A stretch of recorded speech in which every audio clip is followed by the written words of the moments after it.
अच्छा जी, आज के लेक्चर में जो हम टॉपिक पीट्स का डिस्कस करेंगे हैं वो है कुंजेनिटल मायोपैथीज। अब हमें पता है कि कुंजेनिटल का जहाँ भी नेम आए उसका मतलब होगा बाय बर्थ, ठीक है। तो कुंजेनिटल मायोपैथीज में बेसिकली क्या होगा, ऐसे बेबीज़ जो न्यूबॉर्न बेबीज़ होंगे, ठीक है, और उनमें जो मायोपैथीज होंगी वो बाय बर्थ होंगी। अब उनका मेन कॉज क्या होता है, वो मेन कॉज होता है जीन म्यूटेशन। जीन म्यूटेशन की वजह से मोस्टली जो है वो कुंजेनिटल मायोपैथीज आएंगी। अच्छा, अब congenital myopathies basically heterogeneous group of the disorders होता है। अब हेट्रोजीनियस ग्रुप ऑफ डिसऑर्डर का क्या मतलब है, हमें पता है कि हेट्रोजीनियस का मतलब होता है कि मतलब इसमें काफ़ी ज़्यादा टाइप्स आ जाती हैं किसी भी चीज़ की, ठीक है। तो यहाँ पे क्या मतलब होगा heterogeneous group of the disorder का, कि इसमें कोई एक सिंगल डिसऑर्डर नहीं होगा, काफ़ी ज़्यादा डिसऑर्डर्स इसमें प्रेजेंट होंगे, ठीक है। तो अब वो क्या क्या होंगे, मसल फाइबर एबनॉर्मेलिटी होगी, ठीक है। इनफर्टाइल जो है वो हाइपोटोनिया हो जाएगा। अब इनफर्टाइल हाइपोटोनिया में फर्दर क्या चीज़ आती है, फीडिंग डिफ़िकल्टी हो जाएगी, ठीक है, एब्सेंस ऑफ स्पीच हो जाएगी, सीजर्स आ जाएंगे, रेस्पिरेटरी इन्फेक्शन होगा, ठीक है। तो इसलिए हम जो कुंजेनिटल मायोपैथीज है उसको कहते हैं heterogeneous group of the disorder. अब इसमें इसके अलावा भी जो है ना कुंजेनिटल मायोपैथीज की काफ़ी रीजंस हो सकती हैं, ठीक है। वो क्या, मसल प्रॉब्लम हो सकता है, ऐसी नर्व जो मसल्स को स्टिमुलेट कर रही हैं, ठीक है, उनमें अगर प्रॉब्लम आ जाए तो कुंजेनिटल मायोपैथीज हो सकता है। ब्रेन में अगर कोई प्रॉब्लम आ जाए तो उसकी वजह से कुंजेनिटल मायोपैथीज हो सकता है, ठीक है। अच्छा, अब हमने देखा है कि मतलब कि मसल्स जो से हैं अगर वो इफ़ेक्ट होंगे तो कौन से हो रही हैं, proximal greater than the distal muscle weakness, ठीक है।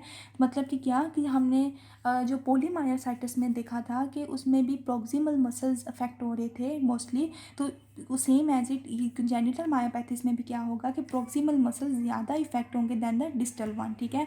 तो प्रोक्सिमल मसल्स में बेसिकली कौन कौन से आ रहे हैं, पेल्विस आ जाता है, शोल्डर की मसल्स आ जाते हैं, रेस्पिरेटरी और नेक के जो है ना वो मसल्स आ जाती हैं, ठीक है। अच्छा, अब इसके अलावा अगर हमने जेनिटल मायोपैथीज को जो है वो डायग्नोज करना हो तो हम क्या करेंगे, उसके लिए हम करवाएंगे ब्लड टेस्ट करवाते हैं, ठीक है, मसल बायोप्सी करवाते हैं, ईएमजी करवाते हैं और जेनेटिक टेस्ट करवाते हैं।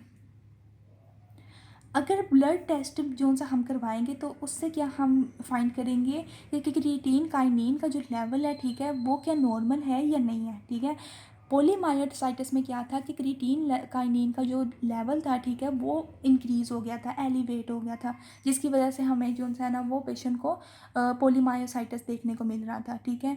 तो इसमें क्या होगा कि ब्लड टेस्ट जब करवाएंगे तो क्रिएटिनिन काइनिन का जो लेवल होगा वो नॉर्मल ही रहेगा, ठीक है, वो ना ही एलिवेट होगा ना ही डिक्रीज़ होगा, ठीक है। तो क्या होगा, क्रिएटिनिन काइनिन का लेवल जो है वो नॉर्मल होगा।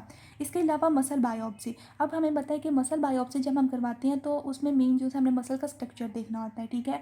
तो क्या होगा कि मसल बायोप्सी में हम देखेंगे इलेक्ट्रॉन माइक्रोस्कोपिक चेंजेस, ठीक है। इलेक्ट्रॉन माइक्रोस्कोपिक चेंजेस पे डिपेंड करेगा कि डायग्नोस किस तरह का होगा, ठीक है, कौन सी मायोपैथी होगी उसको, ठीक है, क्या वो कुंजेनिटल मायोपैथी होगी या नहीं होगी, ठीक है। अच्छा, इसके अलावा हम करवाएंगे ईएमजी। अब कुंजेनिटल मायोपैथी में क्या होगा कि जो ईएमजी होगी, ठीक है, वो ऑलमोस्ट नॉर्मल होती है, ठीक है। यहाँ पर इसके अलावा क्या होता है कि वो माइल्ड सा चेंज शो कर देगी। यहाँ पे जैसे दूसरी मायोपैथीज में होता है वो शो हो जाएगा, स्मॉल एम्पलीट्यूड होगा और पॉलीफेजिक होगा, ठीक है। अब हमने देखा है कि कुंजेनिटल मायोपैथी का जो मेन कॉज आ रहा है वो है जीन म्यूटेशन, ठीक है, जीन म्यूटेशन की वजह से हो रहा है, ठीक है। तो उसके लिए हम जो टेस्ट परफॉर्म करवाएंगे वो होगा जेनेटिक टेस्ट, ठीक है। अब जेनेटिक टेस्ट जो है हम देखेंगे कि जीन्स में चेंजेस क्या आ रही हैं, ठीक है, उसकी वजह से कुंजेनिटल मायोपैथी हो रही है कि नहीं हो रही, ठीक है। तो ये होगा डायग्नोसिस का।